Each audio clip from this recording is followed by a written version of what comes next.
আমার একটা বাচ্চা মানুষের জন্য অবস্থা খারাপ এর লেগে আমি লয়ে যাই আমার আরো কত আগে ফোন দিই না আমি মামা আমার তো লিমিটেশনস আছে বুঝেন না, আমি তো সবসময় হসপিটালের বাইরে যাওয়ার ইয়ে নাই, যাইতে পারি না, এই কারণেই কিছু সময় সমস্যা। আর তাছাড়া এখন তো যেই পরিমাণ পানি, যে পরিমাণ স্রোত, এগুলোর ভিতরে কেমনে যাবো? এগুলোর ভিতরে তো যাওয়ার মতো কোনো উপায় আমি আইনের খুঁজে পাই সময় না। এনডি আইটা না আইনের সময় তার মধ্যে আপনার এই রাস্তাটা দেখছেন, ওরি হাই হাই হাই হাই,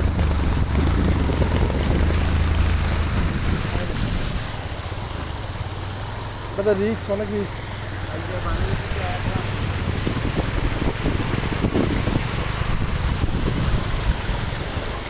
এই